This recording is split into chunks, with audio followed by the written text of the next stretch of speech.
Pinakamalakas na hari. Credit to the author. 1241-47. Ang mga pangalan po na nandito ay galing sa mga name generator. Kaya kung meron man pagkakatulad sa mga pangalan ng totoong tao o lugar, ito ay tunay na hindi sinasadya. Kilala mo siya. Napalitan ng gulat ang ekspresyon ni Elder Yu habang tinitigan niya si Francis ng may pagdududa. Ang espiritual na lahi ay isa sa 4 na 5 star na paksayon ng Ziling Zone, at alam niya ang lahat ng mga kababalaghan na lubos na pinahahalagahan ng pangkat na ito.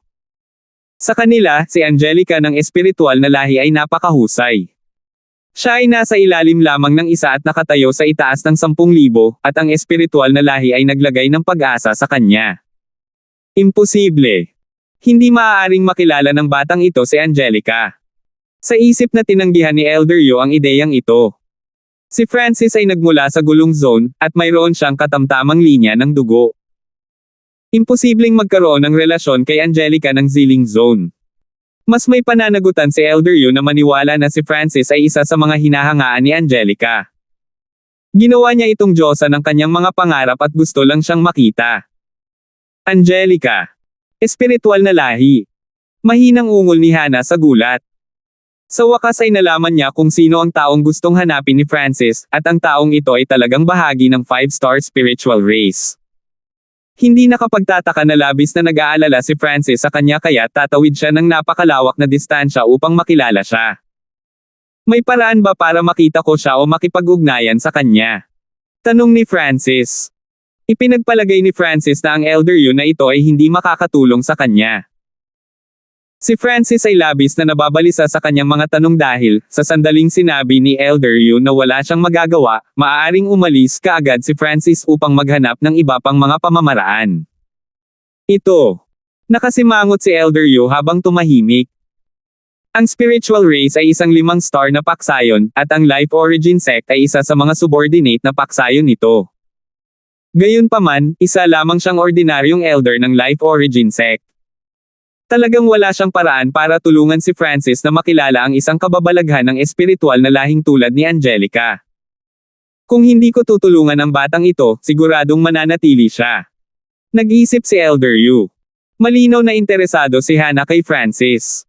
Kung mananatili si Francis, malamang na mag-asawa ang dalawa. Kung tutuusin, magkasamang bumiyahe ang dalawa sa Ziling Zone at naranasan ang maraming bagay ng magkasama. Bukod dito, si Hana ay may mata ng buhay at perpekto sa hitsura at pagkatao. Senior Yu, mangyaring tulungan siya, mahinang bulong ni Hana. Maaari kong gamitin ang aking mga koneksyon para maisama ka sa espiritual na lahi, ngunit magiging isang alagad ka lang ng manggagawa. Sa wakas ay sinabi ni Elder Yu pagkatapos ng mahabang panahon ng pag-iisip. Sa isang paksayon, ang mga alagad ng manggagawa ay mga handyman at karaniwang hindi magkakaroon ng pagkakataong makipag-ugnayan sa sinumang mahahalagang individual. Sa itaas ng manggagawang mga alagad ay ang nasa paligid ng mga disipulo. Sa sandaling ang isa ay naging isang periphery na disipulo, sila ay tunay na itinuturing na bahagi ng pangkat ng espiritual na lahi at protektado ng espiritual na lahi. Ngunit ang espiritual na lahi ay isang 5-star na paksayon, kaya kahit na ang isang taong may koneksyon ni Elder Yu ay hindi maaaring gumawa ng isang taong hindi malabo ang pinagmulan na maging isang periphery na disipulo ng espiritual na lahi. Bata, nakikita ko na ikaw ay napakalakas at may talento. Kahit na ikaw ay isang alagad ng manggagawa, tiwala ako na, kung gagawin mo ng maayos ang trabaho, hindi magtatagal para ma-promote ka bilang periphery disciple.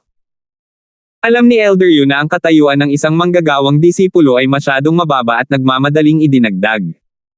Worker disciple. Kumunat ang noo ni Francis sa pag-iisip. Bilang isang alagad ng manggagawa, hindi siya magkakaroon ng pagkakataong makilala si Angelica. Gayunpaman, tama si Elder Yu, kung mahusay siyang gumanap bilang isang manggagawang disipulo, magkakaroon siya ng pagkakataon na maging isang periphery na disipulo. Kung ayaw mo, maaari mong piliing maghintay ng 80 taon. Pagkaraan ng 80 taon, ang espiritual na lahi ay magre-recruit ng mga disipulo. Ang isang tao sa iyong mga kakayahan ay dapat na madaling makapasok, patuloy ni Elder Yu. Kahit na hindi niya ito sabihin, malalaman din ni Francis. Para sa mga magsasaka, ang 80 taon ay hindi masyadong mahaba. Ang ilang mga tunay na Diyos ay gumugol ng ilang siglo sa liblib na paglilinang. Young Master Hanford, bakit hindi ka manatili dito sandali at maghintay ng 80 taon bago pumunta sa spiritual race? Sinimulan ni Hannah na hikayatin si Francis na manatili. Napakababa ng katayuan ng isang alagad ng manggagawa. Walang paksayon ang mag-aalala kung ang gayong tao ay nabuhay o namatay. Si Francis ay napakahusay kaya naisip ni Hannah na siya ay gumagawa ng mga karaniwang gawain na medyo hindi mabata. Kailangan kong problemayan si Senior Yu. Gusto kong pumunta sa spiritual race. Nagpasya si Francis matapos itong pag-isipang mabuti. Si Francis ay hindi makapaghintay ng 80 taon.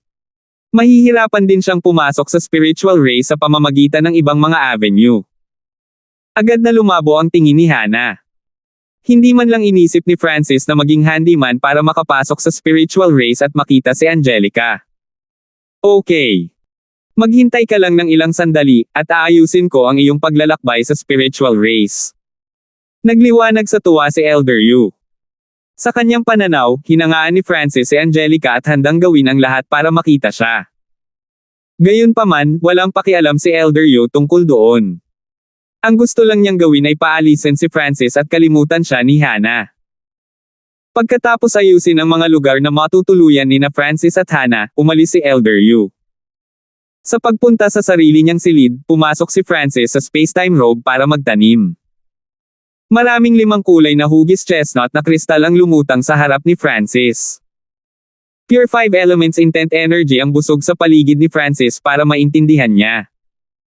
Naabot ni Francis ang level 4 sa 2 sa 5 elemento. Sa sandaling itinaas niya ang iba pang 3 elemento sa level 4, ang kanyang 5 elements divine power ay makakatanggap ng malaking tulong sa kapangyarihan. Pagkaraan ng ilang oras, nawala ang liwanag ng 5 kulay na kristal at naging ordinaryong kristal. Swish! Kumuha si Francis ng 3 prutas. Ang mga prutas na ito ay naglalaman ng enerhiya ng intent at maaaring makatulong kay Francis na mapataas ang kanyang layunin at pinuhin ang kanyang kaluluwa. Ang mga discarding nilinang ni Francis ay naging napakalakas sa kanya sa iba't ibang aspeto, ngunit ang soul intent ni Francis ay nasa antas pa rin ng rank 3 True God, at nahirapan siyang sumulong pa. Naging dahilan ito upang mahuli ang kapangyarihan ng ilan sa kanyang mga diskarte sa I-Bloodline. Ngunit kapag nakapasok na si Francis sa antas ng tunay na Diyos, ang kanyang soul intent ay uusad sa lakas ng alinmang ranggo na kanyang maabot. Isang araw, nakipagkita si Francis kay Hannah. Malapit nang umalis si Francis sa Life Origin Sect para sa spiritual race. Sa lahat ng saya at kalungkutan na naranasan nila sa kanilang paglalakbay sa Ziling Zone, matagal nang nagkaroon ng pagkakaibigan ang dalawa na hindi mailarawan sa mga salita, kaya nalaman ni Francis ang kanyang sarili na medyo ayaw umalis. Anong klaseng tao siya para sa'yo? Worth it ba siya sa lahat ng ginagawa mo para sa kanya? Curious na tanong ni Hannah. Nangako ako sa kanya na hahanapin ko siya. Sa wakas ay sumagot si Francis pagkatapos ng mahabang panahon.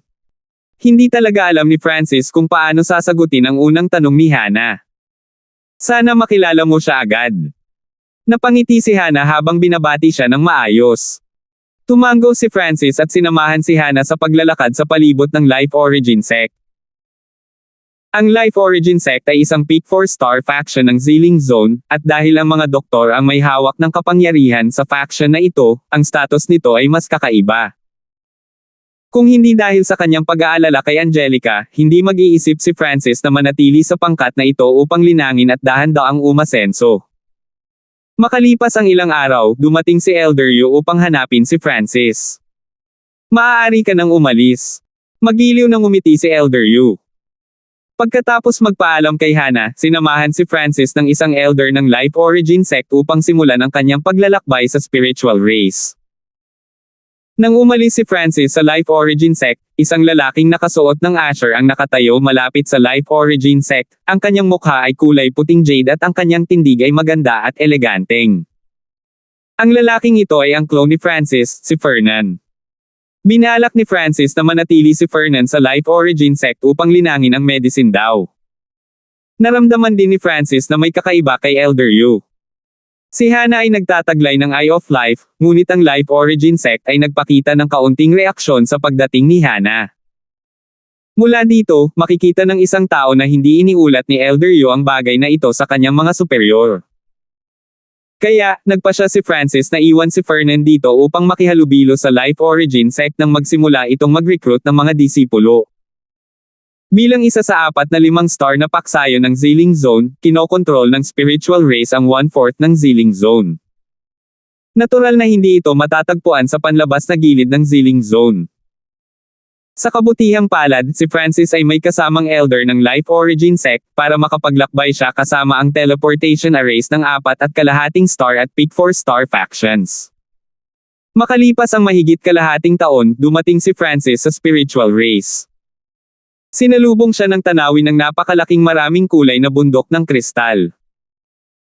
Ang mga kristal na bundok na ito ay tahanan ng malagaang buhay ng halaman at asul na tubig, at ang awit ng mga ibon at ang halimuyak ng mga bulaklak ay pumuno sa hangin. Ito ay isang malakristal na fairyland. Anong kapal ng makamundong Yuan-Chi? Bago pa man siya pumasok sa spiritual race, naramdaman ni Francis sa kanyang kaliwang mata na ang spiritual race ay napuno ng makapal na Yuan-Chi. Inakala niya na may mataas na kalidad na God Crystal Vein ang nasa ilalim ng teritoryo ng spiritual race.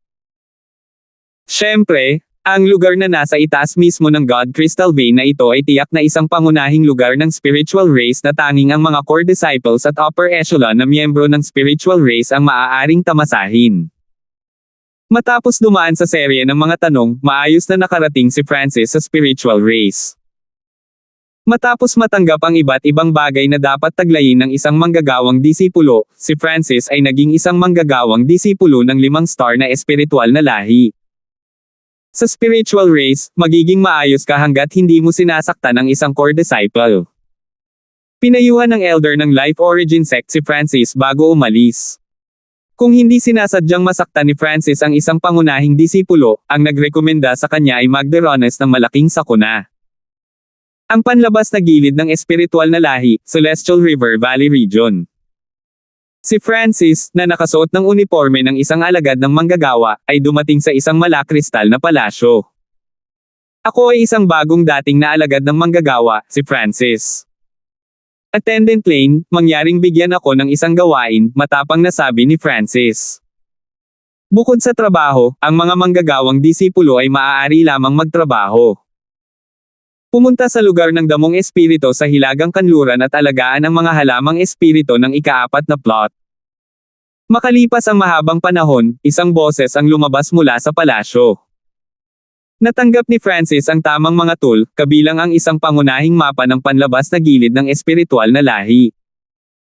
Mabilis na nakarating si Francis sa pang-4 na kapirasong lupa sa lugar ng damong espiritu. Ang mga halamang gamot dito ay para magamit ng mga tao sa Mystic Light Realm. Bago ang batang ito. Ang pagdating ni Francis ay nakatawag pansin sa iba pang mga manggagawang disipulo sa lugar ng mga halamang gamot ng espiritu. Napakaraming disipulo ang umiling at bumantong hininga habang nakatitig kay Francis. Sa sandaling ito, isang lalaking makapal ang kilay ang humakbang papunta kay Francis mula sa unang spirit herb plot. Hey! Lumabas na si Peter. Sino ang nagsabi sa kanya na maging isang bagong dating? At saka, ang mga pamamaraan ni Peter ay hindi gaanong magaspang. Ang kalapit na mga alagad ng manggagawa ay nag-uusap sa kanilang sarili habang sila ay nanunood. Bata, bagong pasok ka lang di ba? Sa hinaharap, ipapaubaya ko na sayo ang trabaho ko dito. Umakyat si Peter kay Francis, ang kanyang malaki at matipunong katawan ay 2 ulo na mas mataas kaysa kay Francis. Wala bang sasabihin si Attendant Lane kung tutulungan kita? Curious na tanong ni Francis. Haha, ayos lang basta tapos na ang gawain. Walang pakialam ang dati niyang pagkatao kung sino ang nakatapos nito. Si Peter ay same time na tumawa habang kumpiyansa niyang tinitigan si Francis. Oh, kaya okay lang na maghanap ng ibang tao para tapusin ang mga gawain ko. Tumango si Francis. Iniiwan ko sa iyo ang plot na ito. Asikasuhin mo ito para sa akin. Sa mga salitang ito, nagsimulang magtungo si Francis sa malapit na kubo. Ang kubong ito ang tinutuluyan ng mga alagad ng manggagawa. Anak, anong sinabi mo kanina? Namula ang mukha ni Peter sa galit habang tumatahol siya. Nagsimulang maglabas ng walang awa na aura ang kanyang katawan. Ang mga bagong dating ay talagang mga bagong dating. Hindi nila alam kung gaano kataas ang langit. Kailangan niyang turuan siyang magpasakop. Tapos na. Walang ideya ang bagong dating na ito kung gaano kalakas si Peter at nang ahas na makipagtalo sa kanya. Matututo siyang maging masunurin pagkatapos ng araling ito. Inihanda ng mga kalapit na manggagawang alagad ang kanilang sarili para manood ng magandang palabas.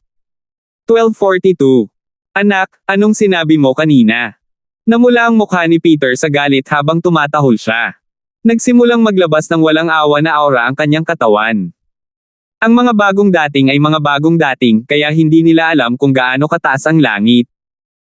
Kailangan niyang maging magaspang para mapasuko ang taong ito. Hindi mo ba narinig ang sinabi ko? May problema ba sa tenga mo? Biglang lumingon si Francis at curious na nagtanong. Ang mga salitang ito ay naging sanhi ng pagtawa ng mga nakapaligid na mga alagad ng manggagawa at tahimik na napabuntong hininga dahil sa kamangmangan ni Francis. Si Peter ay isa sa pinakamalakas na alagad ng manggagawa sa lugar na ito ng mga halamang damo ng espiritu. Ang kanyang paglilinang ay nasa huling yugto ng Mystic Light Realm. Naghahanap ka ng kamatayan. Galit na galit, inikot ni Peter ang kanyang Mystic Light Sacred Power at sinugod si Francis. Lumilitaw na ang napakalaking katawan ni Peter ay magpapalipad kay Francis. Narinig na ng mga manggagawang disipulo ang sigaw ni Francis at ang kanyang mukha ay nabasag sa matinding sakit. Ngunit nang marating ni Peter si Francis, kakaiba siyang tumigil, at lahat ng kanyang kapangyarihan ay naubos. Anong nangyayari? Bakit tumigil si Peter? Nagulat ang mga kalapit na alagad ng manggagawa. Ngunit si Peter lamang ang nakakaalam ng nangyari. Hindi naman sa gusto niyang huminto, pero hindi siya makagalaw. Sa harap ni Francis, ang kanyang dugo at sacred power ay nagyelo, at maging ang kanyang kaluluwa ay nabuklod. Siya ay walang kapangyarihan. Ang masikinatakot niya ay tila walang nagawa si Francis. Nakatingin lang ito sa kanya na may malabong ngiti sa labi. Paano kaya ito? Saang antas ng paglilinang ang taong ito? Napaungol si Peter. Bigla niyang napagtanto na hindi siya makapagsalita ng walang pahintulot ni Francis. Si Peter ay mas natakot ngayon, at tumingin siya kay Francis nang may takot at kaba. Iiwan ko lahat ng misyon ko para tapusin mo. Narinig mo naman this time, di ba? Dahan daw ang nagsalita si Francis bago tumalikod at pumasok sa kahoy na kubo. Pagkaalis ni Francis, naramdaman ni Peter na naibsan siya sa isang malaking pasanin, at mahina siyang bumagsak sa lupa. Anong nangyayari? Hindi siya inatake ni Peter. Mukhang napakalakas ng bagong dating na ito. Ang ilan sa mga manggagawang disipulo ay medyo nabigla at nalilito kung bakit walang nagawa si Peter, ngunit ang mga may matalas na tingin ay nakikita na si Francis ay hindi karaniwan. Napagpasyahan nila na, sa hinaharap, talagang hindi nila maaaring saktan si Francis. Gaano man kahusay gumanap ang isang manggagawang disipulo, kailangan pa rin nilang maghintay ng ilang oras upang maging isang periphery na disipulo. Kaya, hindi masyadong nagmamadali si Francis. Pagpasok sa kanyang silid, nagsimula siyang magtanim. Gaya ng kanyang normal na ugali, nilinang ni Francis ang 5 Elemental Wind Lightning Technique at ang Golden Kun Sacred Lightning Body.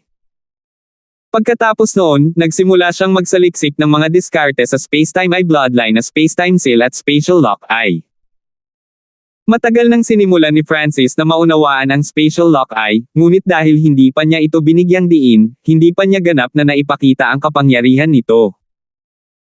Para sa Spacetime Seal, isa itong Divine Level High Class Eye Bloodline Technique, at hindi alam ni Francis kung saan magsisimula sa paglilinang nito. Habang naiintindihan ang dalawang eye bloodline technique na ito, sinimulan din ni Francis na maunawaan ang spacetime intent. Matagal nang naabot ni Francis ang level 4 sa space intent, ngunit ang mas malalim na time intent ay nasa level 1 pa rin at ilang paraan pa rin mula sa pag-abot sa level 2. Makalipas ang isang buwan, lumabas si Francis sa kanyang kubo. Ito. Nagawa ko na ang utos mo at inalagaan ng husto ang plot na ito. Nagmamadaling lumapit si Peter kay Francis at magalang na sinabi. Ang mga kalapit na alagad ng manggagawa ay natulala sa tanawing ito. Hindi nila akalain na gagawin talaga ni Peter ang sinabi ni Francis at aalagaan itong mabuti ng Spirit Herb plot. Higit pa rito, nang lumabas si Francis, kumilos si Peter na parang isang masunuring kapatid na nag-uulat ng sitwasyon sa kanyang nakatatandang kapatid. Hindi masama. Sa simpleng mga salitang ito, umalis si Francis. Ang mga alagad ng manggagawa ay kailangang iulat ang estado ng kanilang mga takdang aralin sa kanilang supervisor bawat buwan at tatanggap ng gantimpala batay sa antas ng pagkumpleto. Manam, hindi masama. Ang attendant na si Lane sa loob ng malakristal na palasyo ay kumuha ng ilang mga gantimpala at ibinigay ito kay Francis. Alam niya ang sitwasyon ng lugar ng damong espiritu tulad ng likod ng kanyang kamay. Sa pagkakataong ito, mas maingat na siniyasat ni Attendant Lane si Francis. Gayunpaman, hindi nagtagal ay natuklasan niya na hindi niya makita si Francis. Attendant Lane, gusto ko ng kaunti pang trabaho. Nakangiting sabi ni Francis. Kinuha ni Francis ang 4 na gawain mula kay Attendant Lane. Sa pagbabalik sa lugar ng Spirit Herb, ibinigay ni Francis ang kanyang mga reward kay Peter. Ang mga reward na ito ay binubuo ng cultivation resources at yuan crystals na kapakipakinabang sa mga nasa Mystic Light Realm. Sila ay walang iba kundi mga basura kay Francis, at ang paglalagay sa kanila sa kanyang interspatial dimension ay kukuha lang ng espasyo. Pagkatapos ay pumunta si Francis sa mga lugar kung saan naroon ang 4 pa niyang gawain. Si Francis ay random na makakahanap ng isang manggagawang disipulo sa lugar at pagkatapos ay magpapakawala ng kaunting pressure upang paikop ang disipulo at handang magtrabaho para sa kanya. Matapos gawin ang lahat ng ito, bumalik si Francis sa kanyang kubo at nagsimulang magtanim. Walang ideya si Francis na ang kanyang pag-uugali ay nagdulot ng galit sa publiko ng lahat ng mga alagad ng manggagawa sa mga kalapit na lugar. Palihim, ang mga manggagawang disipulong ito ay nagtipon at nagpaplanong harapin si Francis. Sa kanilang pananaw, masyadong malupit ang pagkilos ni Francis para sa isang bagong alagad ng manggagawa. Habang palihim nilang pinag-uusapan ang bagay na ito, isang sigaw ng alarma ang nagmula sa labas. Bumalik na si Renan. Hindi nagtagal ay pumasok ang isang lalaking may magandang katawan na may gwapong mukha at malamig na mga mata. Agad na tumigil sa pagsasalita ang mga manggagawang alagad, na baluktot ang kanilang mga mukha sa gulat. Ang Renan na ito ang numero 1 alagad ng manggagawa nitong Celestial River Valley region. Ang kanyang paglilinang ay nasa antas ng demigod. Sinabi na siya ay dumating sa espiritual na lahi bilang isang alagad ng manggagawa upang sa kalaunan ay maging isang periphery na disipulo sa pamamagitan ng kanyang mahusay na pagganap. Kanina pa, umalis siya kasama ang isang periphery na disipulo para tapusin ang isang misyon sa labas. Kababalik pa lang niya, kaya malamang naaalis na siya sa hanay ng mga manggagawang disipulo at maging isang periphery na disipulo ng espiritual na lahi. Big Bro Renan, sa wakas ay nakabalik ka na. May isang bagong manggagawang disipulo na labis na kumilos. Agad na humakbang si Peter, pinaganda ang mga pangyayari bago ipaliwanag ang ginawa ni Francis. Wala bang pakialam sa akin ang taong ito? Nakatutok ang mga mata ni Renan, at bumaba ng ilang degree ang temperatura sa paligid. Nang makita na si Renan ay nagpasya na kumilos, ang iba pang mga alagad ng manggagawa ay nasa sabik. Araw-araw, may nagbabantay sa kwarto ni Francis. Hanggat siya ay lumabas, ang iba ay agad na ipaalam. Gayunpaman, walang ibang iniisip si Francis kundi ibigay ang kanyang natapos na mga takdang aralin pagkatapos ng 1 buwan para makakuha siya ng mas maraming gawain. Bilang resulta, ginugol ni Francis ang buong buwang ito sa paglilinang. Makalipas ang 1 buwan, ilang dosenang mga alagad ng manggagawa ang nagtipon sa harap ng kubo ni Francis. Ang nangunguna sa kanila ay walang iba kundi si Renan. Ang mga alagad ng manggagawa sa paligid niya ay pawang mga namumukod tanging mga alagad ng manggagawa mula sa nakapaligid na lugar. Kasama nila si Peter. 1 buwan na. Hindi pa rin ba lumalabas ang batang ito? Baka alam niya na gusto namin siyang harapin at sinadya niyang magtago. Sa likuran, nag-uusap ang ilang mga alagad ng manggagawa na nanood ng palabas. Francis, magmadali at lumabas. Ang mga manggagawang disipulo ay kailangang mag-ulat sa kanilang mga misyon kay Attendant Lane bawat buwan. Biglang sumigaw si Renan. Ang boses na ito ay napuno ng isang mabigat na soul power. Ang kubo ni Francis ay agad na nagsimulang langit-ngit. Kasabay nito ang pagbukas ng pinto ng kubo. Ito si Francis. Tinitigan ni Renan si Francis na may malamig na mga mata, isang malamig na pagngisi sa kanyang mga labi. Sa pagtataka ng iba, humakbang si Francis patungo kay Renan na may walang pakialam na ekspresyon sa kanyang mukha. Walang napansin si Renan sa simula, ngunit habang papalapit si Francis, mabilis na nagbago ang kanyang ekspresyon. Sa oras na dumating si Francis sa kanyang harapan, ang kanyang buong katawan ay selyado na. Hindi siya makagalaw o makapagsalita. Ang mga alagad ng manggagawa sa likod ni Renan ay nasa parehong sitwasyon. Ang lahat ng mga ito ay mga estatwa ng bato na may pinakanamangha at nagtatakang mga mata. Si Peter ay nasa kakilakilabot na kalagayan ng pag-iisip. Naisip niya na, kasama ang lahat ng mga taong ito, kabilang si Renan, magagawa nilang harapin si Francis. Ngunit ang resulta ay pareho. Sa harap ni Francis, lahat sila ay nawala ng kontrol sa kanilang mga katawan. Paano kaya ito?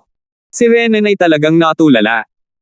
Nagpumiglas siya sa lahat ng kanyang kapangyarihan, ngunit napagtanto niyang walang saysay ang lahat. Kung may susunod pa, papatayin ko kayong lahat. Tinitigan ni Francis ang mga tao habang malamig niyang iniluwa ang mga salitang ito. Ang kanyang tono ay magaan, ngunit ang kanyang mga salita ay mga drill ng yelo na tumatago sa puso ng lahat. Ayaw ni Francis na masyadong ilantad ang kanyang sarili, ngunit kung hindi niya bibigyan ng malupit na aral ang mga taong ito, babalik pa rin sila para guluhin siya. Kaya, kailangan ni Francis na lubusan silang takutin. Pagkatapos ay umalis si Francis upang magulat kay Attendant Lane. Napakalakas ng Francis na ito. Kung ganito siya kalakas, bakit siya isang alagad ng manggagawa? Nang mawala si Francis, ang lahat ay bumagsak sa lupa at nagsimulang bulungan sa isa't isa. Nang dumating si Francis sa palasyo ni Attendant Lane sa pagkakataong ito, nakatayo na sa labas si Attendant Lane na parang hinihintay siya. Dapat kang maging isang makapangyarihang quasi-god. Bakit mo gustong maging isang manggagawang disipulo para sa espiritual na lahi? Tanong ni Attendant Lane na may malungkot na ekspresyon. Gusto kong pumasok sa spiritual race, at magagawa ko lang iyon sa pagiging isang worker-disciple, prangkang sabi ni Francis. Ayaw pa niyang masaktan ang attendant na ito na si Lane, dahil kailangan ang rekomendasyon ng lalaking ito para maging isang periphery disciple siya. Kung mananatiling maganda ang iyong performance, maaari kang maging isang periphery disciple sa wala pang kalahating taon. Bahagyang tumango si Attendant Lane, bakas ng pagmamalaki sa kanyang mga mata.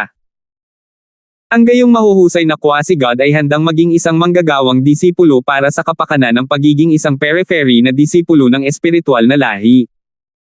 Bilang isang miyembro ng espiritual na lahi, si Attendant Lane ay puno ng pagmamalaki. Gusto ko ring tanungin si Attendant Lane tungkol sa isang partikular na tao, sabi ni Francis. Oh!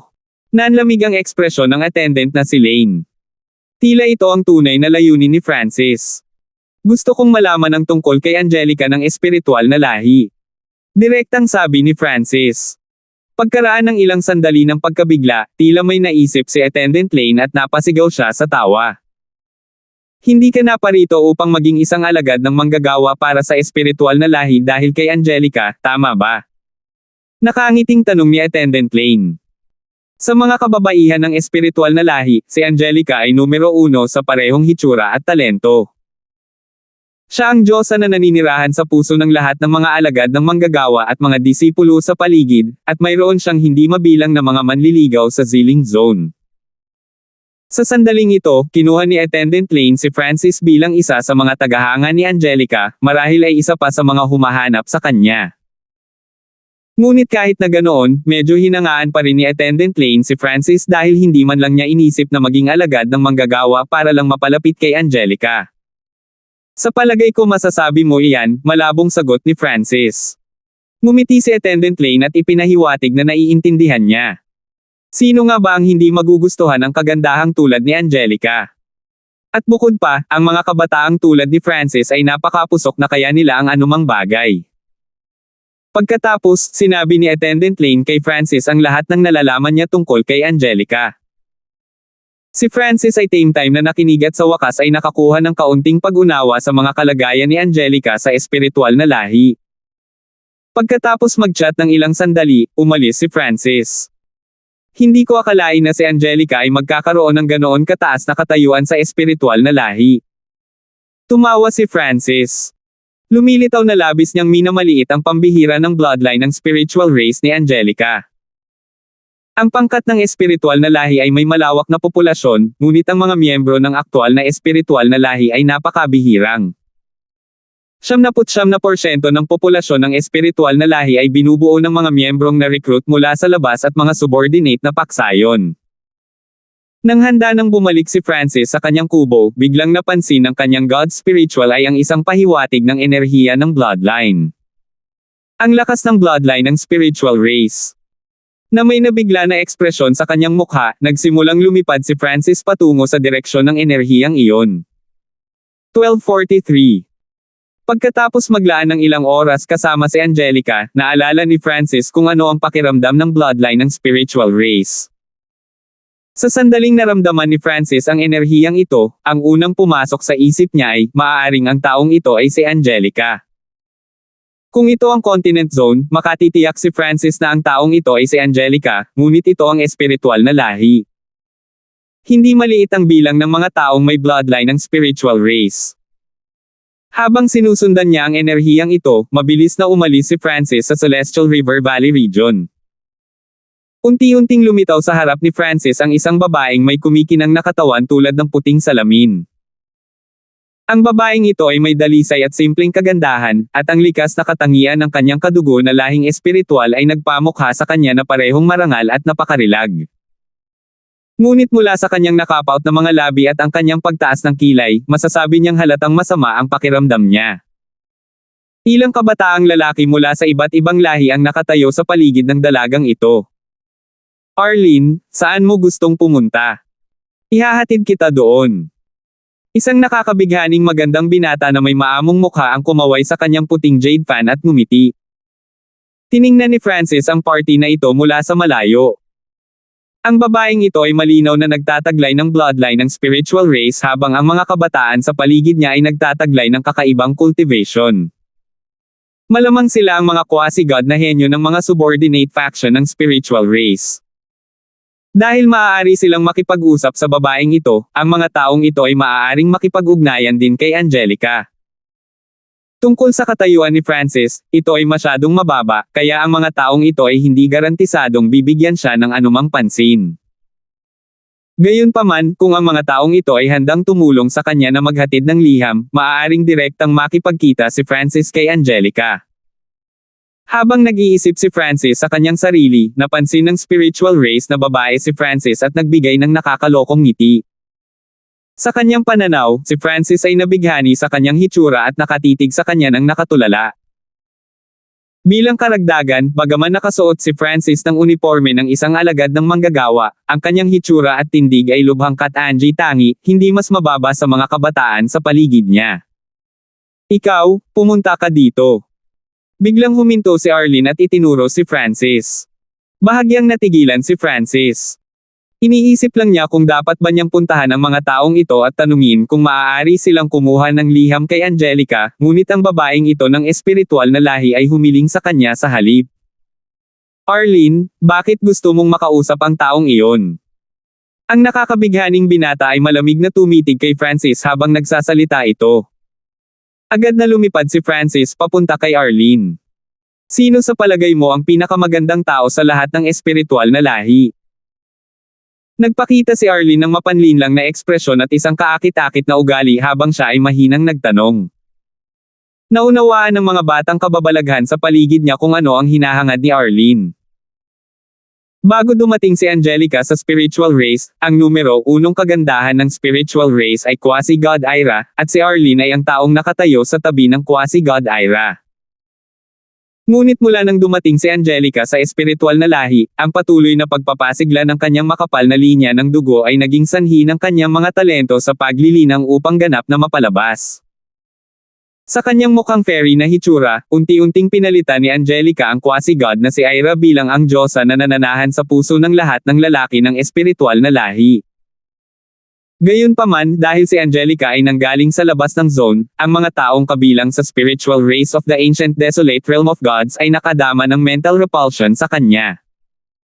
Bukod dito, ang napakahusay na talento at napakagandang hitsura ni Angelica ay naging dahilan upang siya ay inggit ng lahat ng iba pang kababaihan ng espiritual na lahi. Kaninang umaga lang, nagsasalita si Arlene sa likod ni Angelica nang makaharap niya ang taong pinag-uusapan at nakatanggap ng mahigpit na aral. Ito. Huminto si Francis ng ilang sandali. Hindi niya akalain na tinawag siya ng babaeng ito ng spiritual race para lang itanong ito. Bilasan mo at magsalita ka. Malamig na tumahol ang nakakabighaning lalaki sa tabi ni Arlene. Alam ng lahat na si Arlene ay isa sa mga tagasunod ni Quasi-God Ira. Ang lingkod na ito ay maaaring magsabi ng anumang pangalan maliban sa Angelica, ngunit kung gusto niyang magkaroon ng magandang relasyon kay Arlene, mas mabuti kung sasabihin niya na ang quasi-god na si Ira ang pinakamaganda. Siyempre, si Miss ang pinakamaganda. Nakangiting sabi ni Francis. Halos walang alam si Francis tungkol sa espiritual na lahi. Ang tanging babaeng kilala niya ay si Angelica. Gayunpaman, masasabi ni Francis na ang babaeng espiritual na lahing ito ay kasalukuyang naiinis, kaya ang tugon na ito ay malamang na makakapagpasya sa kanyang kalooban. Hehe. Agad na tumango si Arlene.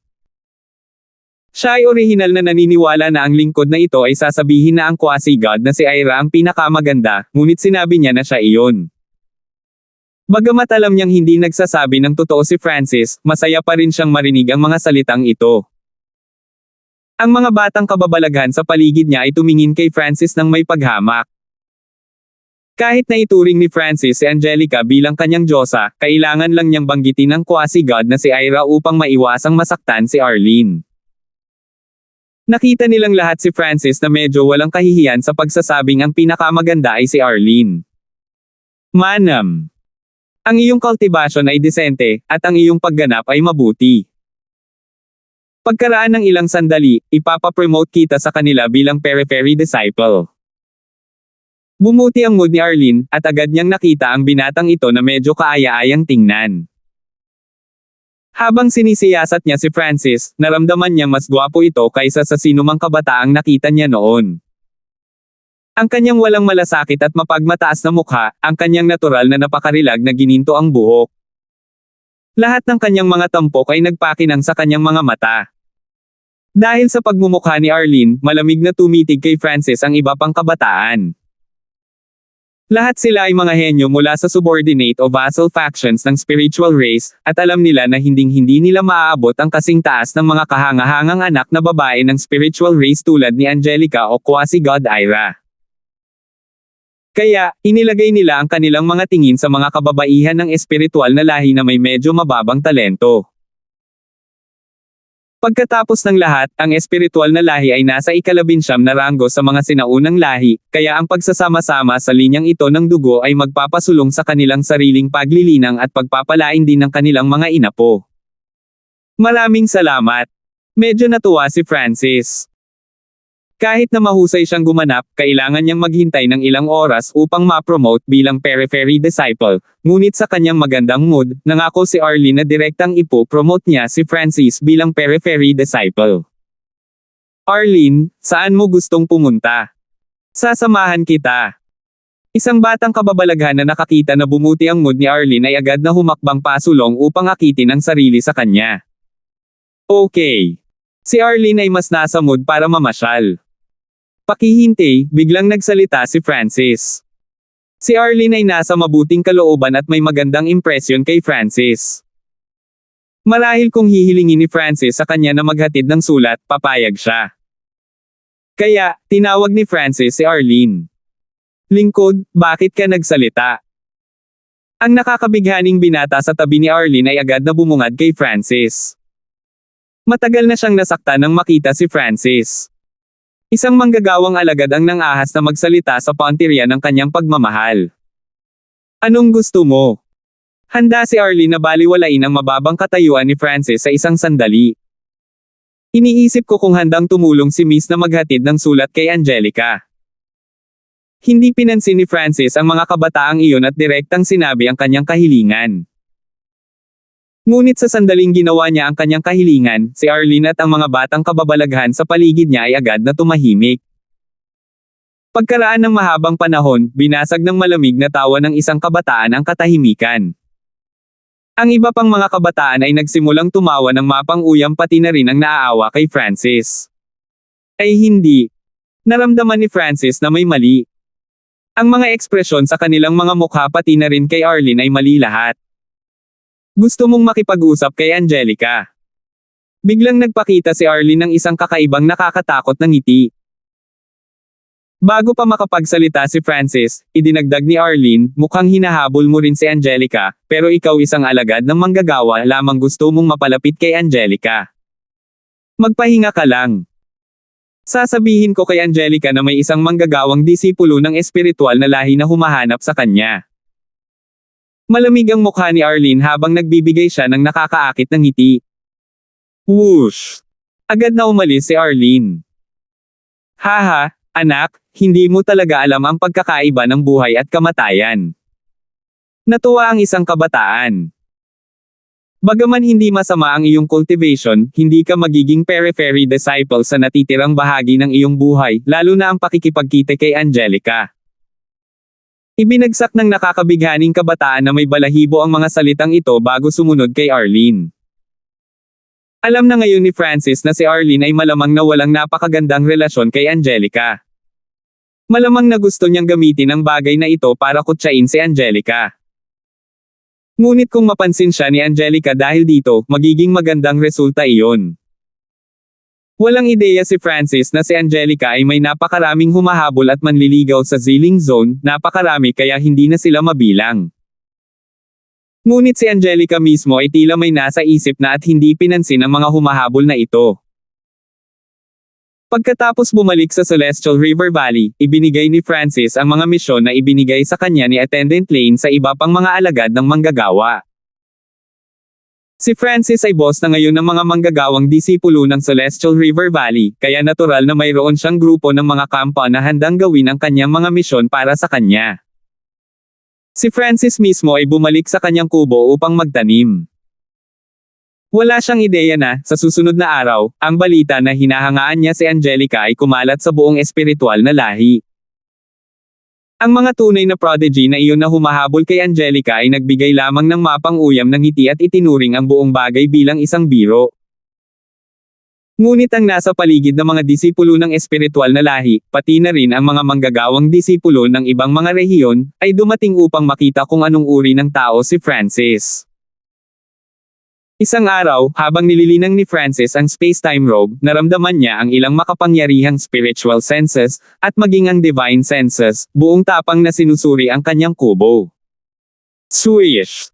Iniwan ni Francis ang space-time robe. Ang divine sense ay ginamit ng mga quasi-gods at true gods, at ang mga ito ay natural na hindi maaaring maging mga alagad ng manggagawa. Bakit ang daming dumating? Medyo namangha si Francis. Ang mga manggagawang disipulo ay hindi nakatanggap ng proteksyon mula sa espiritual na lahi. Walang pakialam kung sila ay abalahin, kahit na sila ay nasa kalagitnaan ng paglilinang. Maging ang mga quasi-gods ay dumating upang abalahin si Francis sa pagkakataong ito. Umalis si Francis sa kanyang kubo. Lumabas si Francis. May tumawag kaagad sa sandaling lumitaw si Francis. Sa isang iglap, lahat ng kalapit na mga alagad ng manggagawa ay lumingon kay Francis. Kasabay nito, lumitaw sa langit ang ilang mapagmataas na kabataan. Ang mga taong ito ay lahat ay may kakaibang mga linya ng dugo at malakas na paglilinang. Ito ang taong humiling kay Arlene na tulungan siyang makipag-ugnayan kay Angelica. Isang matipuno at makapal na lalaki ang nakipag-chat sa katabi niya. Manam, medyo disente ang itsura niya, at maganda rin ang cultivation niya. Kulang lang siya sa katalinuhan. Isang alagad ng manggagawa ang nangangahas na pag nasaan si Angelica. Medyo masungit ang berdeng balat na katabi niya, malamig at nanunuya ang kanyang mga salita. Nakatayo sa tabi ni Renan ang isang kabataang may mahabang mukha na nakasuot ng uniforme ng isang alagad sa labas ng sekta. Siya nga. Bulong ni Renan sa tenga ng taong iyon. Toad craving swan flesh. Bibigyan kita ng leksyon na hindi mo makakalimutan. Ang mahabang mukha na binata ay humakbang patungo kay Francis. Hiniling ni Renan na turuan niya ng leksyon ang isang alagad ng manggagawa, at ang taong ito na gustong harapin ni Renan ay nagkataon na ang taong ito ay naging sikat kamakailan bilang isang alagad ng manggagawa na sumunod kay Angelica. Agad nitong nakuha ang interes ng kabataang matagal ng mukha. 1244. Malungkot na tinitigan ni Renan si Francis. Kanina, naging dahilan ng pagkawala ng mukha ni Francis sa harap ng maraming manggagawang disipulo. Pagkatapos ng sandaling iyon, sinimulan ni Renan na gamitin ang kanyang mga koneksyon sa mga periphery na disciples para dumating ang isang periphery na disipulo at turuan si Francis ng leksyon. Sa paggawa nito, mababawi niya ang kanyang dignidad at takutin din ang mga alagad ng manggagawa. Ang mahabang mukha na kabataan ay isang periphery na disipulo ng espiritual na lahi na may paglilinang ng isang rank 1 quasi-god. Nakita ng iba pang nasa paligid ng mga disipulo sa lugar na pumunta para makita si Francis mismo na ang mahabang mukha na kabataan ay lilipat, kaya tumigil sila sa pagdaldal at naghanda na panoorin ang palabas. Ngayon, ipaparanas ko sa iyo ang kapangyarihan ng isang nasa paligid na disipulo. Ang mahabang mukha na kabataan ay nagpalipat-lipat ng kanyang banal na kapangyarihan at naging isang puting liwanag na agad na lumitaw sa tabi ni Francis. Boom! Habang sumuntok ang binata, sumabog ang isang kamao ng puting divine power. Tingnan mo, iyon ang banal na kapangyarihan. Isang nasa paligid na disipulo. Gaano kalakas? Hindi maitago ng mga manggagawang disipulo ang paghanga at paggalang sa kanilang mga mata habang sila ay nanunood. Pop! Hiss! Nang malapit nang tumama kay Francis ang kamao ng mahabang mukha ng binata, ang buong katawan ni Francis ay nagsimulang kumalusko sa kuryente habang siya ay pumutok sa tagiliran. Naiwasan ito ng bata. Medyo nagulat ang matipunong lalaki. Hey!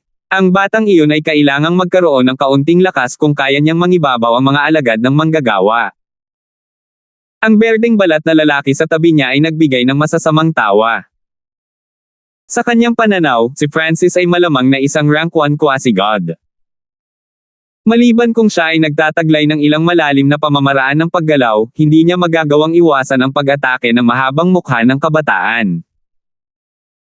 Ang mahabang mukha na kabataan, nang makita na ang kanyang unang pag-atake ay ang mga pagsabog ay umalangaw-ngaw habang ang mga puting sinag ng liwanag ay naglabas ng mababaw na mga hukay sa malakristal na lupa. Ngunit wala sa mga pag-ataking ito ang nagawang tumama kay Francis. Anak, marunong ka bang umiwas? Galit na tumahol ang mahabang mukha na kabataan. Bilang isang periphery na disipulo, hinamon niya ang isang alagad ng manggagawa. Kung wala siyang magagawa sa manggagawang disipulong ito, anong mukha pa ang mayroon siya upang patuloy na tumayo sa hanay ng mga nasa paligid na disipulo? Gusto mo tumigil na ako sa pag-iwas? Sige. Nakatutok ang mga mata ni Francis. Dumagundong. Sa isang boom, sumugod si Francis sa likod ng mahabang mukha na binata at sinuntok. Nahuli sa kawalan, ang kabataan ay pinalipad ng 12-dosenang talampakan bago bumagsak sa lupa. Agad na tumahimik ang paligid. Walang inaasahan na matatalo ni Francis ang periphery na disipulong ito sa isang suntok. You sneak attack me. Namula ang mukha ng mahabang mukha na binata habang sumisigaw. Napakalaking kahihiyan na matalo sa isang suntok ng isang alagad ng manggagawa, at ito ang tanging dahilan na nakita niya. Tama, palihim na sinalakay siya ni Francis. Kung hindi, paano niya matatalo ang isang periphery na disipulo? Agad namang pumayag si Renan. Nakikita ng lahat na napakabilis ni Francis, na nagpapahintulot sa kanya na agad na makapunta sa likod ng mahabang mukha na kabataan at talunin siya. Ang mga tao ay unti-unting lumapit sa kadahilanang ito. Kuya Chen, Kuya Hanford, magtulungan tayo at hulihin ang walang hiyang taong ito. Nang makitang naniwala ang karamihan sa kanyang palusot, agad na humingi ng tulong ang binata na may mahabang mukha sa iba pang nasa paligid ng mga disipulo. Talagang pinalusot man siya ni Francis o hindi, ang kapangyarihan ng kamao na iyon ay napakalaki, kaya ang mahabang mukha na binata ay hinusgahan na siya ay hindi katugma kay Francis. Gayunpaman, kailangan niyang talunin si Francis ngayon, anuman ang mga pamamaraan na kailangan niyang gawin. Okay. Sumangayon ng Kabataang Berde ang balat at umaksyon. Emph. Ang isang alagad ng manggagawa ay naglakas loob na kumilos ng walang pakundangan. Ibinato ng muscular youth ang kanyang napakalaking kabilugan kay Francis habang siya ay sumisigaw. Nasusuka na silang dalawa sa pagtingin kay Francis. Ngayong natalo na ni Francis ang mahabang mukha na kabataan, isang nasa paligid na disipulo na katulad nila, lalo silang hindi nasisiyahan. Sabay-sabay na umaatake ang tatlong disipulo sa paligid. Gulat na sigaw ng isang alagad ng manggagawa. Gaano man kalakas si Francis, malamang ay tapos na siya sa pagkakataong ito. Ang ilan sa mga kalapit na disipulo sa paligid ay nadama na ang tanawing ito ay medyo nakakahiya at ibinaba ang kanilang mga ulo bilang paghahandang umalis. Tatlong nasa paligid na disipulo ang umaatake sa isang manggagawang disipulo ay sadyang napakahiya. Sa kanilang pananaw, tiyak ang pagkatalo ni Francis, at hindi na kailangang patuloy na manood. Ngunit bago pa man sila makaalis, nakarinig sila ng matinis na hiyawan sa kanilang mga tainga. Sa kanilang pagkabigla at pagtataka, ang mga hiyawan na ito ay tila pag-aari ng kanilang mga kapwa nasa paligid na disipulo. Ang nakita nila ay si Francis na naglalakbay sa pagitan ng tatlo na parang kidlat. Bang! Sa isang suntok, muling pinalipad pabalik ang mahabang mukha na kabataan. Ang isa pang suntok ay ang maskuladong kabataan na kumakain ng dumi. Ang huling suntok ay lumipad. Ang tatlong nasa paligid ng mga disipulo ay natambo lahat sa lupa. Sa sandaling ito, ang lahat ng nakapaligid na manunood ay nagyelo sa kanilang mga lugar sa gulat. Maging ang tatlong nasa paligid ng mga disipulo na natalo ni Francis ay may hindi makapaniwalang mga tingin sa kanilang mga mukha. Dalawa sa kanila ay rank 1 quasi-gods at ang isa ay rank 1 true god. Ang sinumang madaling matalo sa kanila ay kailangang maging rank 2 man lang, ngunit paano magiging ganoon kalakas si Francis? Habang gumugulo pa rin ang kanilang isipan, nagsimulang maglakad si Francis patungo sa mahabang mukha na kabataan. Hindi. Ang mahabang mukha na binata ay handang magsabi ng isang bagay nang sipin siya ni Francis. Gusto niyang hamarang, ngunit wala siyang magawa. Isang bigat na kasing bigat ng bundok ang nagpalipad sa kanyang katawan ng daan-daang talampakan. Pagkatapos ay pinuntahan ni Francis ang maskuladong kabataan at sinipa rin siya, nabali ang marami sa mga buto sa kanyang katawan.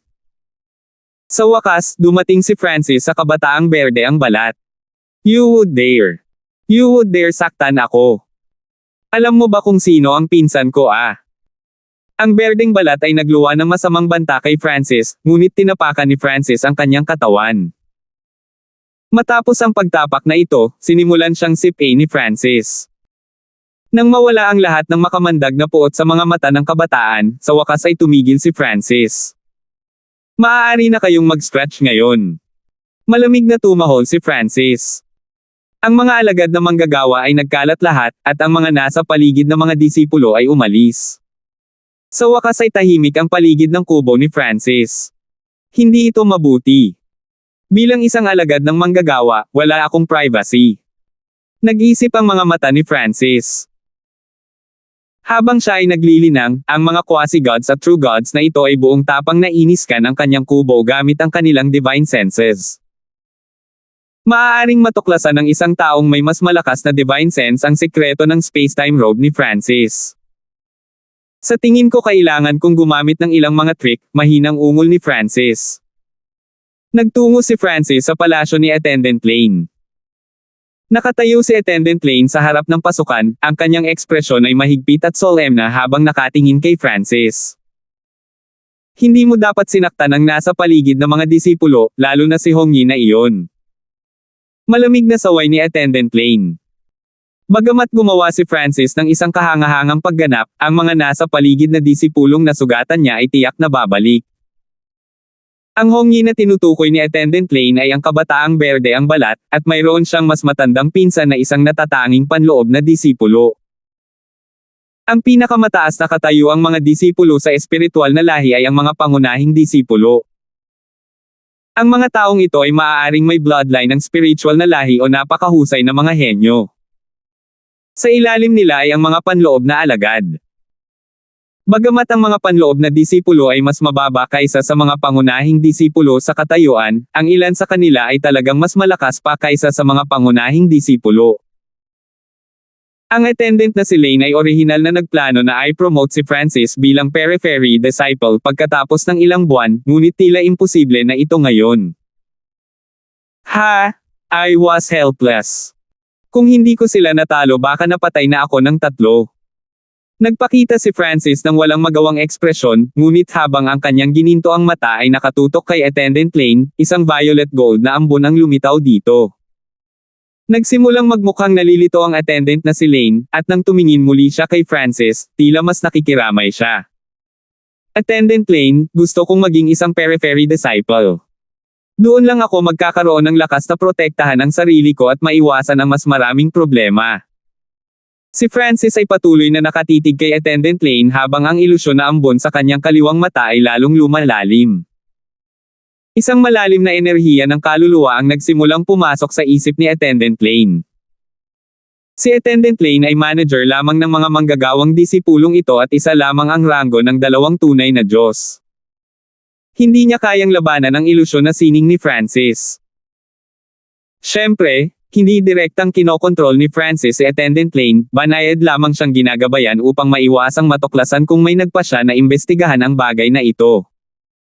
Manam, iyon lang ang magagawa. Tumango si Attendant Lane. Maraming salamat, Attendant Lane. Ngumiti si Francis at bumalik sa sarili niyang kubo.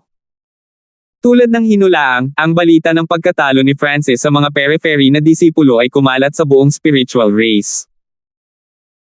Nais ng ilang nasa paligid na disipulo na agad na pumunta at patayin si Francis, ngunit nang malaman nila na madaling natalo ni Francis ang 3 nasa paligid na mga disipulo, tumahimik sila. Marahil ang nangungunang 3 periphery disciples lang ang makakaharap kay Francis. Hindi nagtagal bago kumalat ang isang mas kahangahangang balita sa paligid ng mga disipulo. Si Francis ay na-promote bilang periphery disciple ngayong buwan. Maraming mga periphery disciples ang nag-uusap kung paano haharapin si Francis dahil walang pakialam ang spiritual race sa buhay o kamatayan ng isang alagad ng manggagawa. Ngunit ngayon, si Francis ay isa ring periphery na disipulo. Habang ang bagay na ito ay humahatak ng higit at higit na talakayan, sa wakas ay nakakuha ito ng pansin ng maraming panloob na mga alagad. Mahigit 70% ng mga lalaking panloob na disipulo ang umaasa na ligawan si Angelica. Ang isang tao na pagkatapos din ni Angelica ay naging isang manggagawang disipulo para gawin ito, at nagawa pa niyang gumawa ng paraan upang maging isang periphery na disipulo, kaya natural niyang maakit ang kanilang interes. Isang araw, lumipat si Francis sa isang tirahan na para sa isang nasa paligid na disipulo. Ang mga alagad sa paligid ay binigyan ng bulwagan ng palasyo para sa kanilang sariling paggamit. Ang Heaven Earth Yuan-Chi ng lugar na ito ay 2 beses na mas concentrated kaysa sa lugar na tinitirhan ng mga manggagawang disipulo. Sa pamamagitan lamang ng pagiging isang periphery na disipulo ay tunay na maituturing na ang isa ay nakapasok sa espiritual na lahi at sa gayon ay nakuha ang proteksyon nito. Ang taong ito ang tumalo sa 3 nasa paligid ng mga disipulo. Siya ay dapat na isang henyo ng ibang paksayo ng Ziling Zone. Para sa kapakanan ng paghabol kay Angelica, handa siyang maging isang alagad ng manggagawa. Hindi naman kakaiba para sa isang taong may lakas na maging isang periphery na disipulo. Nagsimulang magkomento at pamuna kay Francis ang ilang kalapit na periphery disciples. Hindi pinansin ni Francis ang mga taong ito at nagtungo sa kanyang palasyo. Sa sandaling ito, ang sigaw ng pagkagulat ay nagmula sa harap ni Francis. Big Bro Polo. Big Bro Polo, paano ka nakahanap ng oras para pumunta dito? Maraming mga disipulo sa paligid ang nagsimulang magalang na bumati sa isang kabataan. Nakita ni Francis na ang kabataang ito ay nakasuot ng uniforme ng isang panloob na disipulo.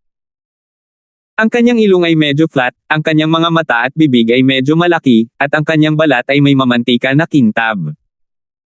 Sa pangkalahatan, mukhang nakakatawa siya.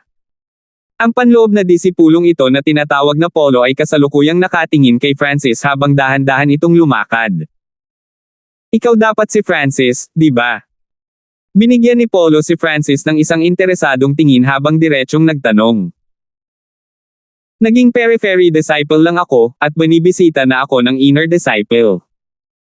Medyo nagulat si Francis.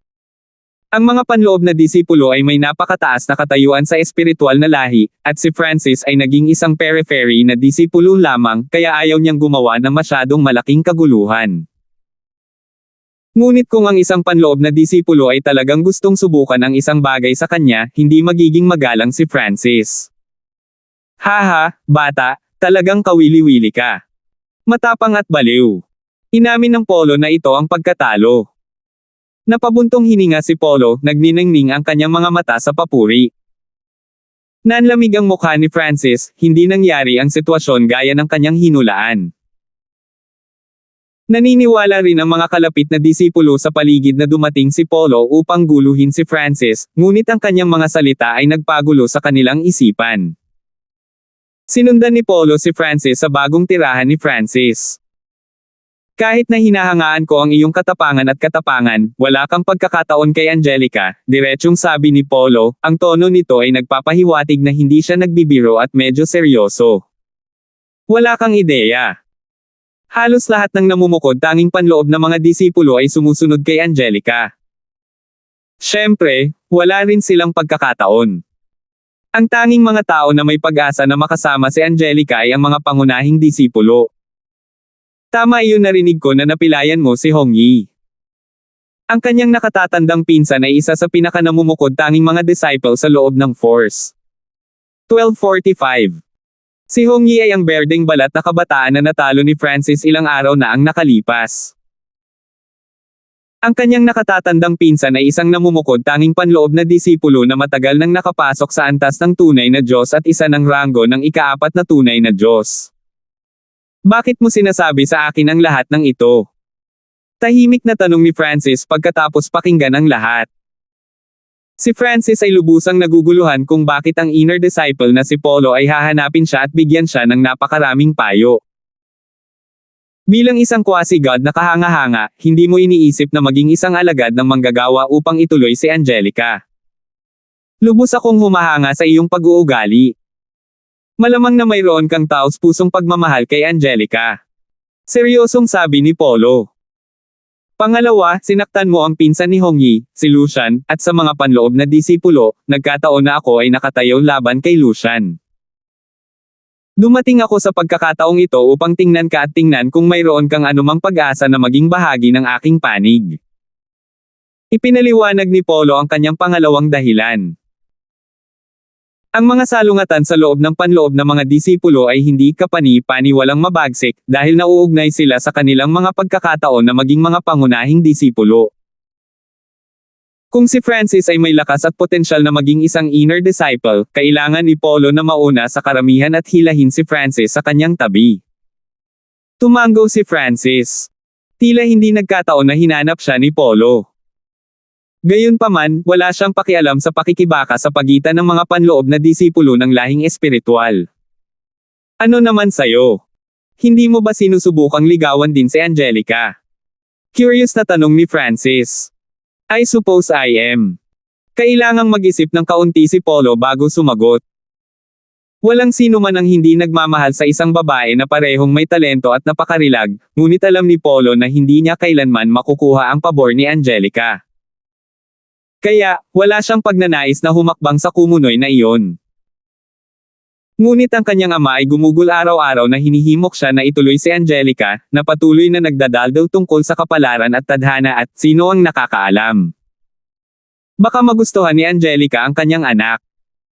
Walang ibang nagawa si Polo kundi ang gumanap bilang isa sa mga manliligaw ni Angelica. Polo, isa kang panloob na disipulo. Maaari ka bang maghatid ng sulat kay Angelica? Napabulala si Francis nang dumating sa kanya ang ideya. Paumanhin, hindi ako gaanong katangi-tangi sa mga panloob na disipulo, kaya hinding-hindi papayag si Angelica na makita ako. Tumawa si Polo.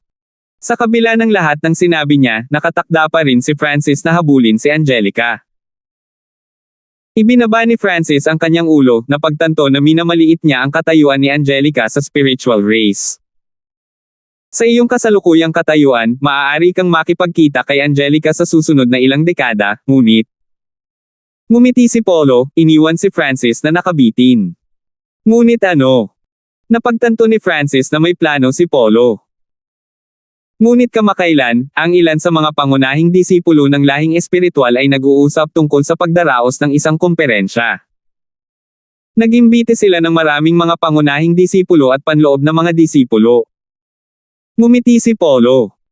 Alam ni Francis na si Angelica ay talagang isa sa mga pangunahing disipulong ito.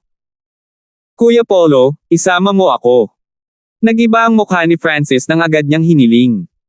Mas mabuti kung hindi ka pupunta. Ang komperensyang ito ay talagang pinangangasiwaan ni Quasi-God Ira at Angelica.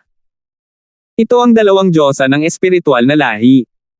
Ang kanilang maraming manliligaw ay halos lahat ay naroroon, payo ni Polo. Alam na ng lahat ng panloob na disipulo ang reputasyon ni Francis. Kung talagang lumitaw si Francis, tiyak na magiging target siya. Walang sinabi si Francis, ngunit nanatiling nakalok ang kanyang mga mata sa Polo. Gusto mo talagang pumunta? Walang karapatan si Francis na lumahok sa komperensya, ngunit kahit na hindi sabihin ni Polo sa kanya, tiyak na malalaman niya ang tungkol sa isang malaking kaganapan sa madaling panahon. Bukod dito, ang isang baliw na tulad ni Francis ay malamang na handang gawin ang anumang bagay. Maaari kitang ihatid, ngunit mas mabuting huwag kang gumawa ng anumang gulo. Binalaan ni Polo si Francis. Hanggat walang drama si Francis, wala siyang nakikitang problema sa pagdala kay Francis para tingnan. Sina Polo at Francis ay nagsimulang talakayin ang mga paksa ng komperensyang ito. Sa wakas ay umalis si Polo sa tirahan ni Francis sa kalagitnaan ng gabi. Oh, tama na, makakapagpahinga ka na. Si Lucian ay kasalukuyang nasa pag-iisa at hindi susubukan na gumawa ng gulo sa iyo pansamantala. Maglaan ng oras na ito upang gamitin ang mga mapagkukunan ng paglilinang na ibinigay sa mga peripheral na disipulo at dagdagan ang iyong lakas. Nagbigay ng huling payo si Polo bago umalis. Masasabi niya na si Francis ay nagtataglay ng maraming nakatagong reserba at malamang na hindi siya mahina. Ito ay talagang isang taong maaaring sumali sa kanyang panig, ngunit si Lucian ay isa pa ring ranggo ng ikaapat na tunay na Diyos. Walang paraan na si Francis ay katugma para sa kanya, kaya nagpasya siyang bigyan ng babala si Francis laban sa paggawa ng anumang bagay na wala sa linya. Nang mawala si Polo, pumasok si Francis sa kanyang sariling pag-iisa. Ngayon na siya ay isang peripheral na disipulo, ang iba ay hindi maaaring mang-istorbo sa kanya habang siya ay nasa pag-iisa, at tiyak na hindi sila pinapayagang suriin siya gamit ang kanilang divine sense. Makalipas ang isang buwan, umalis si Francis sa kanyang palasyo. Ang mga peripheral na disipulo ay hindi kailangang gumawa ng mababang trabaho, ngunit kailangan nilang magsagawa ng maliit na misyon bawat buwan. Makakatanggap sila ng gantimpala na naaayon sa kahirapan ng misyon. Maraming bagong misyon ang ipapaskil sa mission hall araw-araw.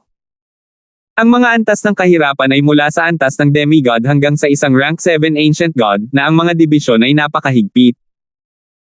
Sila ay magagamit para sa lahat ng mga alagad ng lahi upang pumili mula sa. Ang mga misyon na ito ay hindi lamang magagamit upang pasiglahin ang sarili, ngunit makakuha din ng mga gantimpala. Sa sandaling ito, ang matinding ripples ng divine power ay nagmula sa malayo. Lumingon ang lahat ng mga disipulo sa paligid ng mission hall. Iyon ay nakatuon si Francis sa abot tanaw. Nakita niya na ang isang maliit na pangkat ng tatlo ay nakaupo sa isang lumilipad na yaugad na papalapit sa mission hall sa napakabilis na bilis.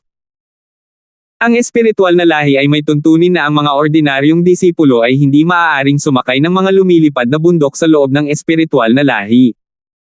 Iyan ay isang pangunahing disipulo ng espiritual na lahi. May tumawag sa gulat. Dalawa sa mga tao sa lumilipad na bundok na iyon ay may bloodline ng spiritual race. Sobrang cool. Ibinaling ng isang babaeng disipulo ang kanyang malinaw na mga mata sa kabataang nakaupo sa pinakaharap ng lumilipad na bundok. Ang kabataang ito ay may mukha na kahit isang babae ay maiinggit, at ang kanyang dugong espiritual na lahi ay lalo lamang siyang naging gwapo at marangal.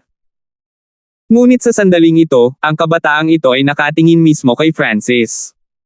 Siya yun. Ang kabataang ito na pinagtutuunan ng pansin ay nagsalita kasabay ni Francis. Yulong, kilala mo ba ang peripheral na disipulong iyon? Tanong ng isang batang babae sa tabi ni Yulong na may dalisay at simpleng kagandahan. Haha, hindi ko akalain na makakarating ka dito. Hindi mapigilan ni Yulong na mapangiti.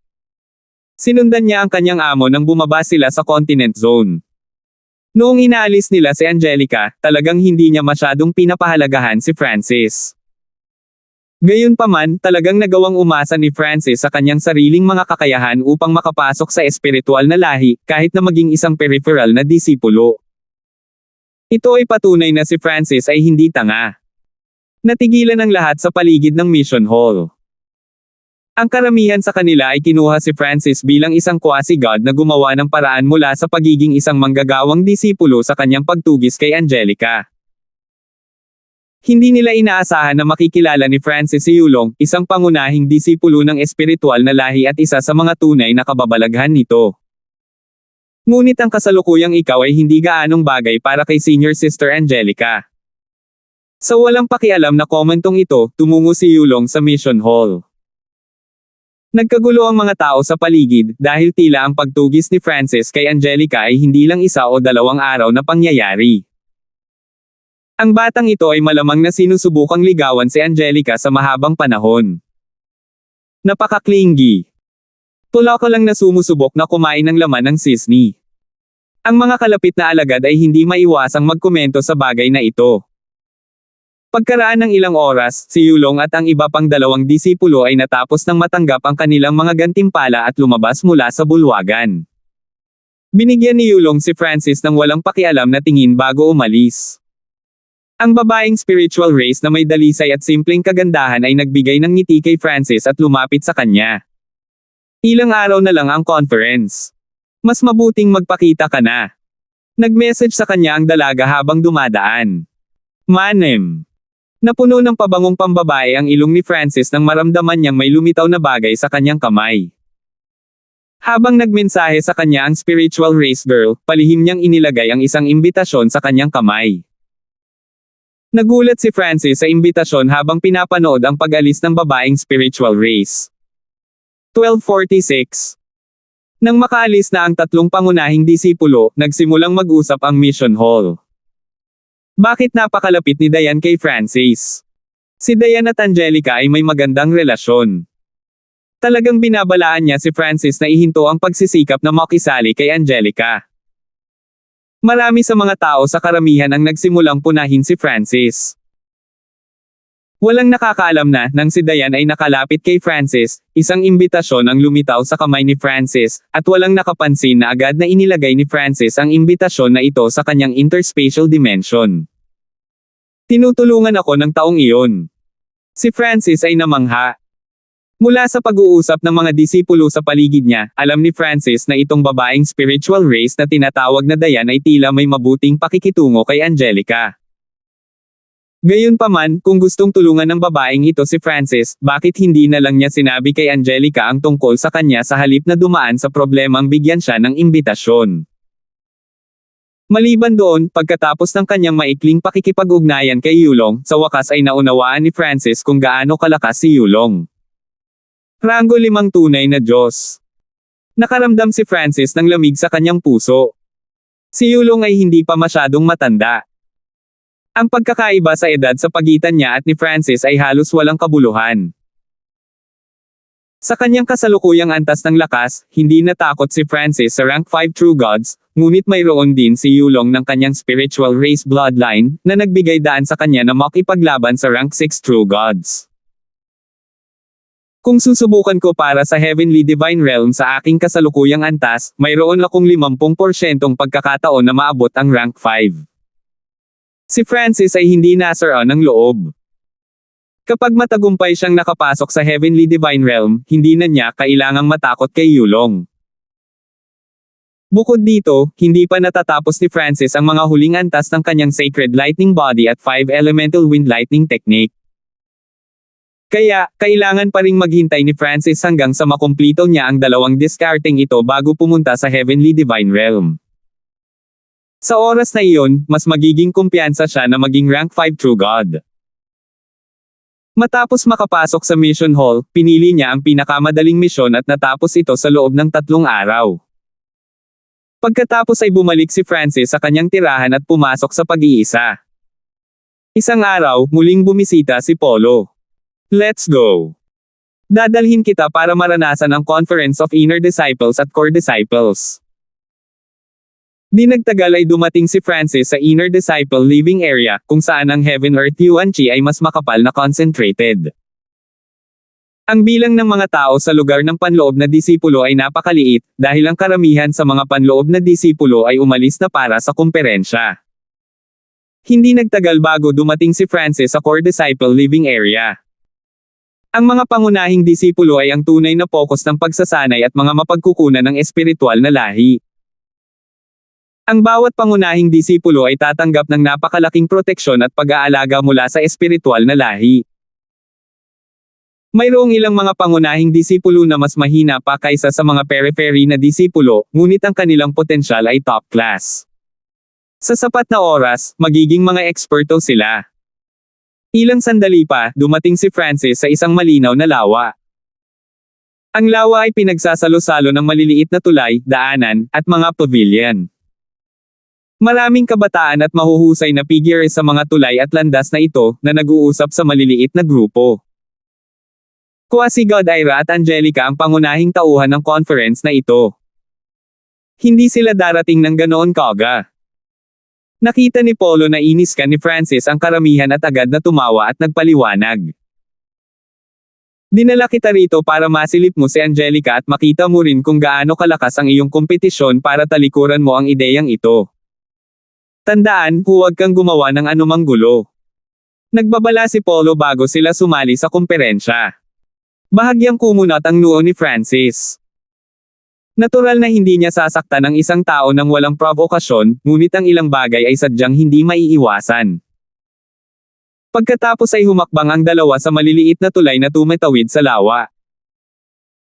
Kahit na ang reputasyon ni Francis ay kumalat na sa mga panloob na disipulo, karamihan sa kanila ay hindi alam kung ano ang hitsura niya. Tulad ng para sa mga pangunahing disipulo, bihira silang nagmamalasakit sa mga maliliit na alalahanin ng mas mababang hanay. Tumingin ka doon. Iyan ay si Core Disciple Yutong, isang rank 6 True God. Ang kanyang ninuno ay may makabuluhang katayuan sa loob ng spiritual race. Isa siya sa pinakamalakas na kalaban para sa kamay ni Angelica. Habang naglalakad sila sa mga tulay, ipapadala ni Polo kay Francis ang mga pagpapakilalang tulad nito. Naturally, ang kanyang layunin ay upang pigilan si Francis mula sa kanyang hanggal na pagtugis. Lahat sila ay napakalakas. Tumango si Francis. Ang mga kalahok sa kumperensyang ito ay hindi kapani-paniwalang mga henyo. Sila ay alinman sa napakalakas o nagtataglay ng pinakamataas na talento. Kunin ang Zhang Yutong bilang halimbawa. Si Francis ay hindi pa nakakita ng ganoong batang rank 6 True God dati. Tumango si Polo, sa paniniwalang si Francis ay angkop na tinakot ng lahat ng henyong nakita nila sa daan at alam niyang wala siyang pagkakataon. Pagkatapos ay sinimulan ni Polo na ipakilala si Francis sa maraming panloob na mga disipulo. Halos lahat ng mga panloob na disipulong ito ay kabilang sa panig ni Polo. Nang malaman nila kung sino si Francis, sinimulan nilang pag-alitan si Francis. Dadalhin ko siya upang makita si Angelica at ipapatay niya ang anumang iniisip na habulin siya. Bulong ni Polo sa kanila. Ang mga panloob na disipulong iyon ay hindi na nagsalita, bumantong hininga habang sila ay pumunta upang makipag-usap sa isang pangunahing disipulo. Hindi ba ito si Kuya Polo? Sa sandaling ito, lumitaw ang isang matalinong mukha na kabataan sa likod ni Polo. Alam ni Polo kung sino iyon nang marinig niya ang boses. Inip niyang iminuwestra ang tao. Ito si Levi, isa sa mga tao ni Lucian, lihim na mensahe ni Polo kay Francis. Kuya Polo, ang Levi na ito ay mukhang unang pagkakataon na makikilala ang taong ito sa tabi mo. Maaari mo bang ipakilala siya sa akin? Ibinaling ni Levi ang kanyang malamig at masamang tingin kay Francis. Ang panloob ng mga alagad ay mahalagang nahahati sa dalawang pangkat. Si Levi at Polo ay nakatayo sa magkabilang panig. Hindi naalala ni Levi ang pangkat ni Polo na may ilang gintong buhok na bata. Ito ba ay ilang bagong na-promote na panloob na disipulo? Hindi katumbas ng halaga para sa isang taong kasing halaga ni Brother Levi na makilala ang isang hamak na tao. Agad na tumanggi si Polo at dinala si Francis sa labas ng komperensya. Maging mas hindi mahalata para sa akin. Hindi namin maaaring ipaalam sa kanila na ikaw ay isang periphery na disipulo, o kung hindi ay bibigyan nila ang aming pangkat ng isang matinding bogbog, at ipahiya ka rin. Bulong ni Polo. Umupo ang mag-asawa sa gilid ng karamihan, kung saan kakaunti ang mga taong gumagala. Hindi talaga hinahabol ni Polo si Angelica o quasi-God Ira, kaya wala siyang pakialam sa conference. Sa sandaling ito, natahimik ang marami sa mga kabataang nag-uusap at lumingon sa iisang direksyon. Tingnan mo, dumating na si quasi-God Ira. Tinulak ni Polo ang balikat ni Francis. Dalawang babaeng espiritual na lahi ang lumitaw sa malapit, ngunit ang mga mata ng lahat ay nakatuon sa babaeng nakaputing damit na nakatayo sa kanan. Ang taong ito ay parang isang engkanto sa yelo, ang kanyang mukha ay parang bulaklak ng lotus na bumabasag sa ibabaw ng tubig. Ang kanyang malinaw at maningning na mga mata ay parang mga kristal habang ang mga kurba ng kanyang katawan na paminsan-minsan ay nagpapakita ng kanilang mga sarili habang siya ay naglalakad ay pumukaw sa puso ng lahat ng mga binata na nanunood. Siya si quasi-God Ira. Pinahahalagahan ni Francis ang maladiwata na kagandahang ito. Ang quasi-god na si Ira ay isa lamang rank 3 quasi-god, ngunit habang hawak niya ang spiritual race bloodline, ang kanyang tunay na kapangyarihan sa pakikipaglaban ay mas malaki. Mabilis na nabaling ang atensyon ni Francis sa babaeng katabi ng quasi-god na si Ira. May nakakalokong ngiti sa mukha ng babaeng ito. Ito ay walang iba kundi ang unang babaeng spiritual race na nakilala ni Francis pagdating sa spiritual race, si Arlene. Fairy Ira, bakit hindi ka sumama sa amin? Quasi-God Ira, nagustuhan mo ba ang 9-colored heaven yang flower nitong Shen na ipinadala sa iyo? Mahigit sa kalahati ng mga kabataan sa pavilion ay agad na lumukso patungo sa quasi-God na si Ira. Ang ma-welcome kayong lahat sa komperensyang ito ay lubos na nagpapasaya kay Ira. Tumango si quasi-God na si Ira at ngumiti sa lahat ng mahuhusay na kabataang ito. Si quasi-God na si Ira ay pumasok sa lugar ng komperensya. Biglang napansin ni Arlene ang isang gintong buhok na figure. Sa una ay natigilan, mabilis siyang napangiti. Bumulong si Arlene ng ilang salita sa tainga ni quasi-God Ira, at agad na ibinaling ni quasi-God Ira ang kanyang mahinang nanunuya kay Francis. Halos lahat ng mga kabataan ay nakatuon kay quasi-God Ira, kaya nang lumiko si quasi-God Ira sa isang tiyak na direksyon, natural na gusto nilang makita kung ano ang tinitingnan niya. Manem. Anong nangyayari? Nagkagusto ba sa akin si quasi-God Ira?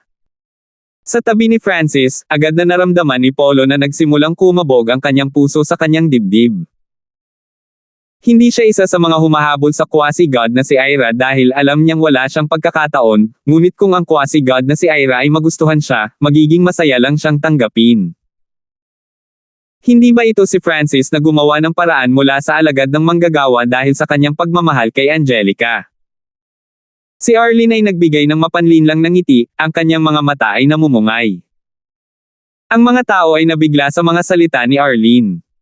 Mukhang may narinig akong ganyan. So, that was this brat. Malamig na bumantong hininga ang isang pangunahing disipulo habang nakatitig kay Francis. Francis. Sa dami ng tao, nagulat din si Levi. Ang mga pangunahing disipulo at panloob na mga disipulo lamang ang dapat na naimbitahan sa komperensyang ito. Naalala niya na kamakailan lang na-promote si Francis bilang periphery disciple, kaya paano siya naging isang inner disciple ng ganoon kabilis. Bago pa niya ito mapag-isipan ng malalim, ang isang kabataang nakasuot ng gininto ang malapit kay Francis ay malamig na tumikim, isang puloko na nagnanais ng laman ng sisni. Gusto rin ng isang hamak na tagapaglingkod na ituloy si Angelica. Tapos na. Polo sa loob-loob na daing. Napakunot ang noo ni Francis nang lumingon siya sa batang ito na nakasuot ng ginintoang damit. Ang kabataang ito ay may bloodline ng spiritual race, ngunit isa lamang siyang rank 3 true god. Ang kanyang labis na pagmamataas at ang paghamak sa kanyang mga mata ay mas halata kaysa sa sinumang naruroon. Tiisin mo. Siya si Jinwei, isa sa masigasig na tumutugis kay Angelica. Maaaring bata pa siya at mahina, ngunit ang kanyang ninuno ay nagtataglay ng napakalaking awtoridad sa espiritual na lahi. Ang ninuno ni Jinwei ay mahigpit na nagtutulak sa kanya na sundan si Angelica upang pagsamahin ang kanilang lahi at katayuan sa espiritual na lahi. Nag-message si Polo kay Francis ng paliwanag tungkol sa background at status ng taong ito.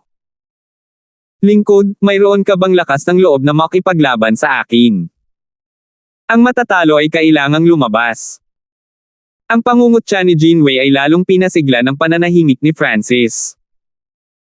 Kalahati ng komperensya ay nagsasangkot ng mga talakayan at seminar, ngunit ang iba pang kalahati ay nagsasangkot ng nakapagtuturo ng mga tunggalian.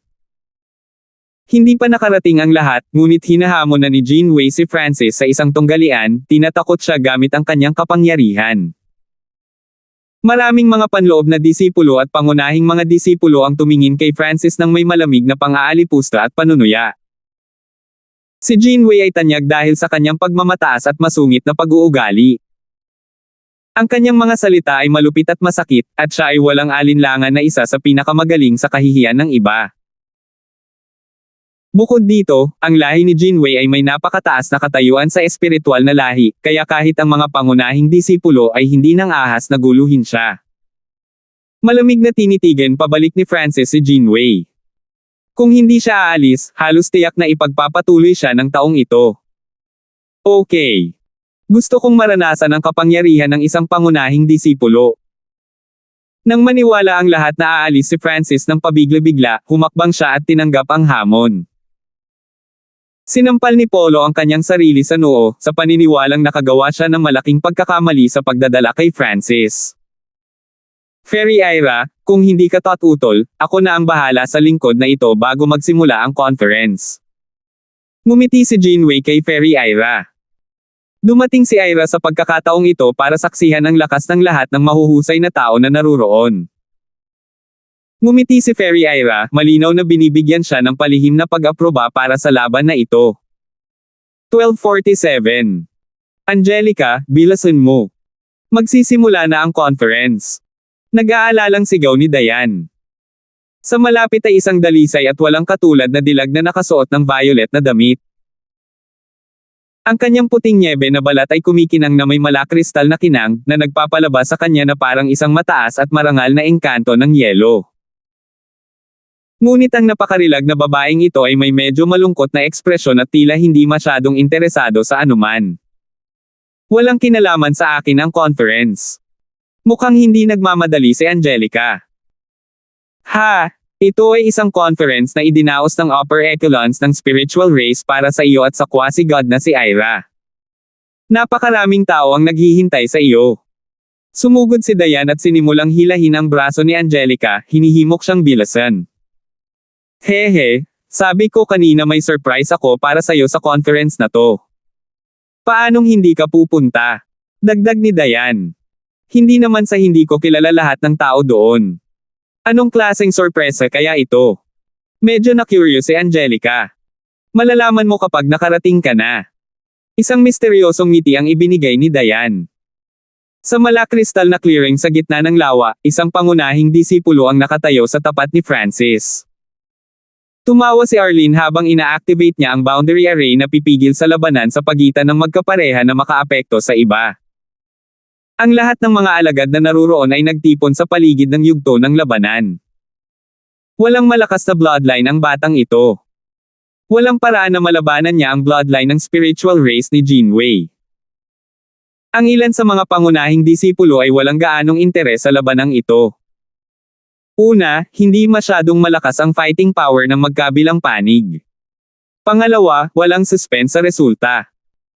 Si Jinwei ay hindi isang napakalakas na core disciple, ngunit mayroon pa rin siyang bloodline ng spiritual race. Kapag nakikipag-away sa kanya, ang isa ay makakaranas ng mas malaking pressure kung mas mahina ang bloodline ng isa. Bukod dito, bilang isang pangunahing disipulo, nilinang lamang ni Jinwei ang pinakamahusay na mga diskarte at kasanayan. Dapat umalis ka na lang. Kung aawayin mo si Jinwei, kailangan mo pa ring umalis pagkatapos mong matalo, tumayo si Polo sa gilid at bumulong. Sa ibang lugar, ang quasi-god na si Aira ay tumitig kay Francis na may malabong ngiti sa kanyang mga labi. Si Francis ay may magandang mukha at tindig, at siya ay nagtataglay ng tapang at katapangan. Naku, isa siya sa mga tumutugis kay Angelica, kung hindi, maaaring naisip ni quasi-god na si Aira na itigil ang labanang ito. Hahayaan kitang maranasan ang totoong spiritual race bloodline. Ikinaway ni Jinwei ang kanyang ginintoang balabal, ang kanyang mukha ay puno ng pagmamataas at pagmamataas. Dahan-dahan. Biglang sabi ni Francis. Ano? Nagsisisi na. Ngumisi si Jinwei habang nakatingin ng masama sa kalaban. Natigilan din ang mga tao. Nagdadalawang isip ba talaga si Francis kahit nasa stage na siya? Kapag natalo ako, kailangan kong umalis sa conference, pero kapag natalo ka, kailangan mo ring umalis sa conference, di ba? Casual na ngumiti si Francis.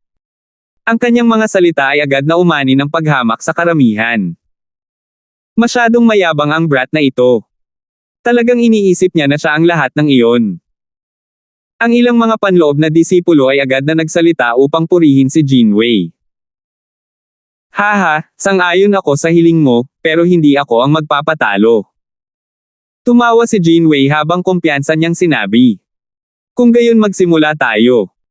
Nang makitang pumayag si Jinwei, tumigil si Francis sa pagngiti, at nagsimulang bumangon ang nakakapanghinayang aura mula sa kanyang katawan. Habang tinitingnan ni Jinwei ang mga mata ni Francis, hindi niya maiwasang manginig habang ang isang maliit na hiwa ng takot ay lumitaw sa kanyang puso. Paano kaya ito? Bakit naman ako matatakot sa kanya? Medyo namangha si Jinwei. Agad na na-activate ni Jinwei ang kanyang spiritual race bloodline. Sa isang iglap, ang katawan ni Jinwei ay naging transparent na bubog na may nakasisilaw na puting glow. Isang maringal na surge ng bloodline energy ang lumipad kay Francis. Bahagyang kumunat ang noo ni Francis. Bagamat ang Jinwei na ito ay kulang sa lakas, siya ay lubos na sanay sa paggamit ng kanyang bloodline energy. Talagang tinupad niya ang kanyang reputasyon bilang isang pangunahing disipulo. Pagkatapos ng kanyang patuloy na pagpino, nagawa lamang ni Francis na dalhin ang kanyang Ancient Blood Devil Sun bloodline na halos nasa hanay ng pinakamataas na 1,000 ng 10,000 ancient races. Ang paggamit ng Ancient Blood Devil Sun bloodline sa sandaling ito ay magiging mahalagang walang silbi dahil ganap itong masusugpo ng bloodline ng spiritual race ni Jinwei. Ngunit hindi na kailangang gamitin ni Francis ang kanyang bloodline. Malamang nakita ng batang ito ang totoong spiritual race bloodline sa unang pagkakataon. Imposibleng gamitin ang kanyang bloodline sa harap ni Jinwei. Ilang tao ang natuwa nang makita si Francis na nakatayo lang sa entablado, hindi nagpapalipat-lipat ng kanyang bloodline. Spirit Accumulation Feast. Habang isinaaktibo ni Jinwei ang kanyang bloodline, lahat ng Heaven Earth Yuan Chi sa loob ng array ay kanyang gagamitin. Swoosh swoosh. Hindi mabilang na puting bubog ang lumipad sa kanyang katawan. Ang mga tipak ng kristal na ito ay bumuo ng napakalaking kamao ng kristal na dumagundong patungo kay Francis. Ang napakalaking kamao na ito ay tatama kay Francis, ngunit hindi pa rin siya gumagalaw. Hehe. Nakakamangha na kung mapipigilan mo ang paglipat na ito nang hindi nagpapalipat-lipat ang iyong bloodline. Si Jinwei ay medyo mapagmataas at mayabang pagkatapos na magpaputok ng kamao na ito. Ganun ba? Biglang inilabas ni Francis ang mga salitang ito. Swish! Biglang namuo ang kanyang katawan ng 5 kulay na kidlat na nabuo sa mga lighting tattoo na dumikit sa kanyang katawan. Kasabay nito, ang isang puwersa ng pisikal na kidlat na maaaring dumurog sa lahat ay tumangay sa kanyang katawan. Ang hangin mismo ay tila lumubog, at ang malakristal na kamao na dumadagandong sa kanya ay nanginginig din. Boom! Ang bigat ng kidlat ay tumaas, na dinurog ang malakristal na kamao at naging dahilan upang manginig ang mismong entablado. Sa malapit, si Jinwei ay nahuli din at napigilan ng napakalaking pisikal na puwersang ito. Naparalisa rin ng kidlat ang buong katawan niya. Paano? Nadurog ang pag-atake ni Jinwei. Paano niya nagawa? Ang mga tao ay natangay sa mga pangyayaring ito. Noong una ay naniniwala sila na si Francis ay makakaranas ng isang malungkot na pagkatalo o magpapatuloy ng ilang desperadong pakikibaka para sa ilang sandali bago matalo. Hindi nila naisip ang ganitong tanawin. Pumalakpak. Humakbang pasulong si Francis, nagpadala ng panibagong alon ng pisikal na puwersa at kidlat na tumatama sa entablado. Naramdaman ni Jinwei ang pagtibok ng kanyang puso ng isa pang malakas na impact ang bumagsak sa kanyang katawan. Pumalakpak. Si Francis ay gumawa ng panibagong hakbang, at si Jinwei ay namutla. Pangatlong hakbang.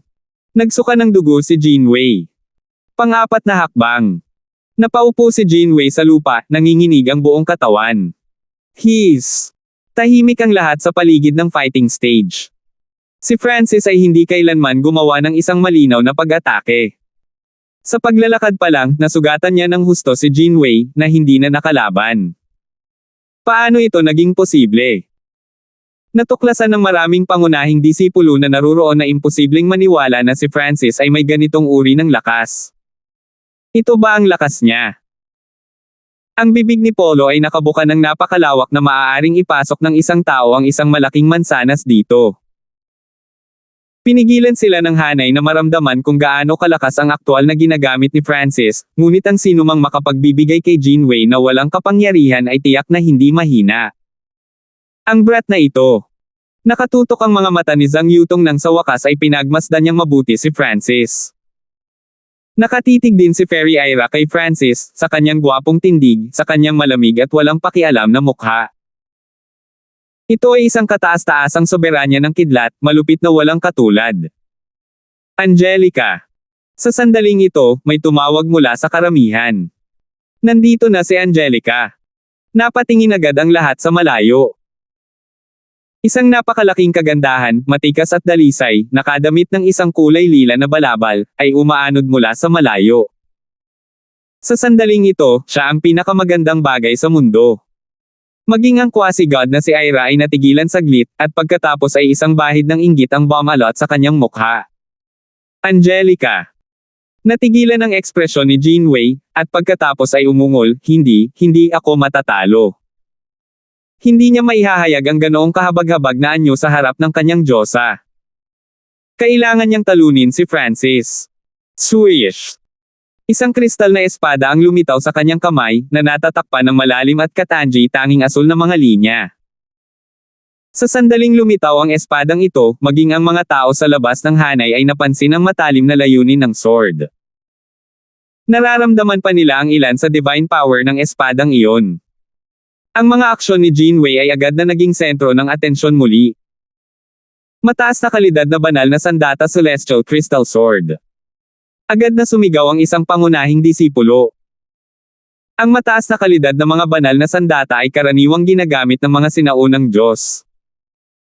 Hindi ko akalain na ibibigay sa kanya ng ninuno ni Jinwei ang Celestial Crystal Sword para sa kanyang proteksyon. Naalarma si Zhang Yutong. Ang talas ng mga dekalidad na banal na sandata ay mahahadlangan lamang ng isa pang mataas na kalidad na banal na sandata. Ang mga banal na sandata ay hindi pinapayagan na gamitin sa kumperensya. Agad na tumawag si Polo sa alarma. Ang pangunahing layunin ng kumperensyang ito ay magkaroon ng mga henyo ng espiritual na lahi na makipag-ugnayan at makipagpalitan ng mga payo, hindi makisali sa mga labanan ng buhay o kamatayan. Ang mga banal na sandata ay ipinagbabawal. Ngunit walang nagtangkang pigilan si Jinwei. Pagkatapos ng lahat, umaasa silang lahat na makitang mawala si Francis sa lugar na ito. Ngunit, nangyari ang hindi maisip. Jinwei, tumigil ka. Ang malayong babaeng nakasuot ng violet ay biglang nagbigay ng malakas na saway at umaakyat sa entablado. Agad na lumipad si Dayan sa tabi ng entablado at pinaalis ang array. Angelica, ano? Nagulat si Jinwei. Hindi pa siya sinaway ni Angelica. Ano ang nangyayari dito? Pagdating ni Angelica sa entablado, ang malabo niyang mga mata ay tila laging nakatutok kay Francis. Angelica. Lumiwanag ang ekspresyon ni Zhang Yutong. Si Angelica ay hindi kailanman nagpakita ng labis na interes sa anumang bagay. Ito ang unang pagkakataon na nakakita siya ng ganoong matinding emosyon mula sa babaeng mahal niya. Kuya Francis. Sa wakas nandito ka na. Ang dalawang malabo na mata ni Angelica ay walang ibang nakita sa mundo. Makalipas ang 30 ilang taon, sa wakas ay nahanap na siya ni Francis. 30 ilang taon na siyang naghintay. Kahit na ang 30 taon ay napakaikli para sa mga quasi-gods, pakiramdam niya ay naghintay siya ng 3,000 taon, 30,000 taon. Buti na lang at nandito na siya sa wakas. Hindi na niya kailangan pang maghintay. Late akong dumating. Medyo hindi natural ang boses ni Francis. Labis na naantig ang kanyang puso, at may bakas ng pagkabasa sa gilid ng kanyang mga mata. Nang makita niya si Angelica, nakaramdam ng hindi maipaliwanag na sakit ang kanyang puso. Nagkaroon siya ng walang katulad na pagnanais na yakapin ang babaeng ito at hindi na ito pahihirapan pa. Angelica. Hindi napigilan ng mga tao na mapasigaw sa gulat. Nararamdaman nila na sina Angelica at Francis ay tila may napakalapit na relasyon.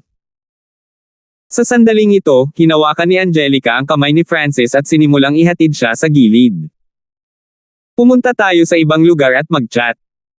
Isang nakakasilaw na ngiti ang ipinakita ni Angelica. Paano ito? Napuno ang mga tao. Parang may kumuha ng martilyo at pinalo silang lahat sa puso. Angelica. Nawala ang isip ni Jinwei, at ang mataas na kalidad na banal na sandata sa kanyang kamay ay bumagsak sa lupa gamit ang isang klang. Walang sino man ang umasa na ang kanilang Diyosa ay kukuha ng kamay ng isang ganap na walang sinuman. At ang sinumang ito ay hindi naging isang alagad ng manggagawa na lahat ng mga ito ay nililibak sa maliit na bilang ng mga beses. Nagulat si Levi nang maglabas siya ng token at nakatanggap ng mensahe. Nanlamig ang kanyang mukha, at agad siyang lumapit kay Zhang Yutong at bumulong ng ilang salita sa kanyang tainga. Pagkatapos ng maikling sandali ng pagkagulat, ang mga mata ni Zhang Yutong ay naging malupit at mabangis. Dahan-dahan. Francis, hindi ba't isa ka lang sa paligid na disipulo? Naglakas loob kang pumasok sa isang komperensya ng mga panloob na disipulo at mga pangunahing disipulo. Agad na tumahol si Zhang Yutong. Siya ay isang periphery disciple lang. Nagulat ang ilang pangunahing disipulo. Naniniwala ang lahat na ang isa ay kailangang maging isang panloob na alagad para makapasok sa lugar na ito. Imposible sa kanilang isipan na makisalamuha ang isang periphery na disipulo. Paano nagawang makarating ni Francis sa lugar na ito na may katayuan na isang periphery na disipulo lamang? Isang nasa paligid na disipulo ang nang-ahas na pumasok sa komperensyang ito. Biglang tumayo si Jinwei at marahas na umungol kay Francis. Salamat po at sinamahan ninyo ako, ingat lagi mga master.